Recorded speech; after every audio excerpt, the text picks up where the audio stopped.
Alright, to scan QR codes on your Xiaomi 13, we need to find the scanner app first. You can do it if you just go in your app drawer and just enter scanner, and this is how it looks.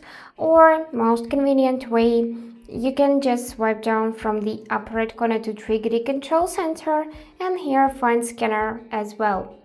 Now we need to tap on it to open and simply place the code inside the frame.